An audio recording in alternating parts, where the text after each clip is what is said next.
We're back with anxiety on another area that we can work towards this in our own daily lives to really help us move forward, right, to where we want to be, so we don't have all these barriers getting in our way. And so we're going to really learn how to use to soothe ourselves with self-talk.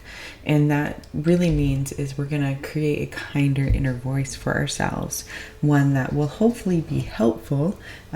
Not saying that we get rid of anxious thoughts altogether, but hopefully we just diminish them and we use a more helpful, calming, kinder voice to ourselves. And so let me ask a question. What's the voice inside your head saying right now? Is it a voice that is kind, patient, and or supportive? Or is it judgmental, anxious, and or critical? So we're going to dive into how we can really soothe our anxiety by shifting the way that we talk to ourselves. And we're going to notice maybe what is my inner dialogue, and how can I use affirmations to anchor myself into a different way, maybe some new beliefs on top of that. And then how can I challenge that anxious voice, but using compassion to do so. So really what we want to do is we want to rewrite the way that we speak to ourselves completely all together, right? So how do we do this? What are 3 areas of our life that we can work towards this? Well, we can notice our inner dialogue. So the first step in soothing anxiety with our self-talk is just noticing that voice in our head. And most of us have internal dialogues running all day long, but we're so used to it that we barely realize that it's there.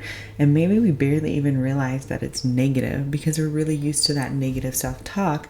And we don't know what comforting self-talk really is.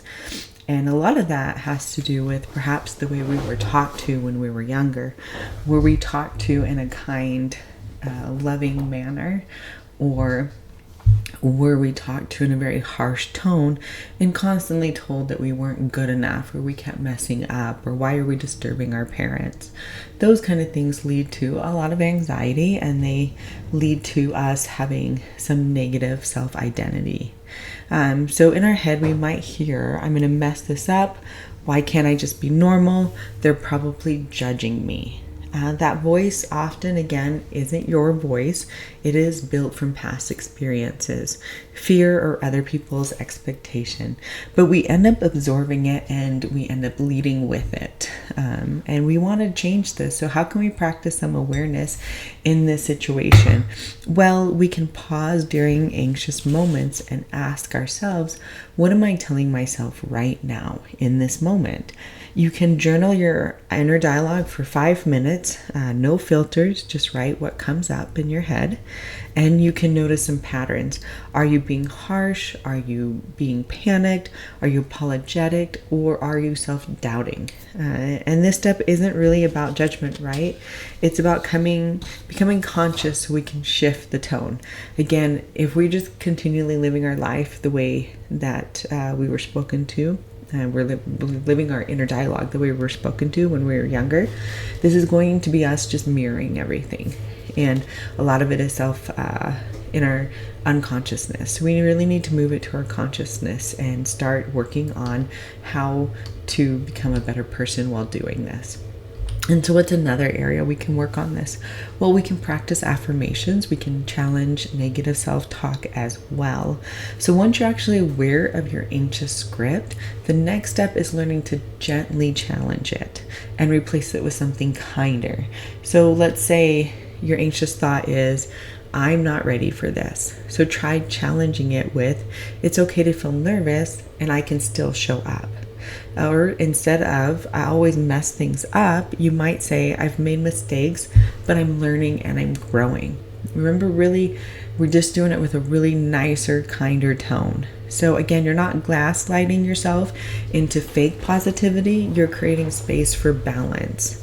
And affirmations are a helpful aspect when they feel grounding and believable for ourselves. And some examples of these that we can use in our daily life is, I am safe in the moment. I don't need to be perfect to be worthy.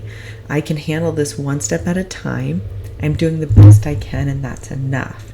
It's really important too that we have these affirmations or rewriting, so what we want to write instead in our head, before we have our anxious thoughts. So if you journal, if you do that 5-minute journal of all your thoughts and you notice the ones that are negative, then come up with 2 or 3 positives in there.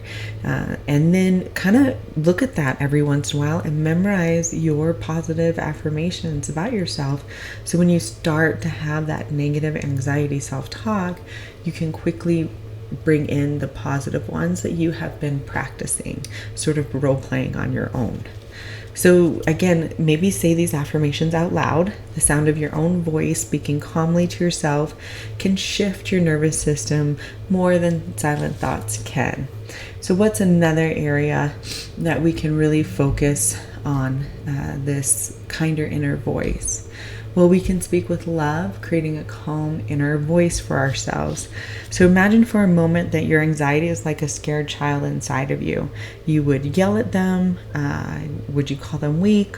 Would you talk to them just to tell them to get over it? Probably not, right? We would not want to speak to ourselves if we were to travel back as a child. And sometimes I think as parents, it's really important to remember the way you felt when somebody talked to you in a negative way when you were younger, so as to maybe talk to our own children in a better way, and really to talk to ourselves in a better way. So we really need to soften our tone. You should offer comfort, and you'd remind them that they're not alone, right? So this is what we're doing when we're talking to a young child. We're giving them comfort.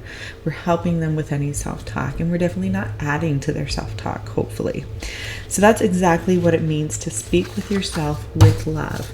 So name your inner voice. Imagine it as a wise, gentle version of yourself. Let it speak calmly and slowly when anxiety does show up. Even a simple phrase like, "Hey love, you're okay. I'm with you." Or, "We've been through this before.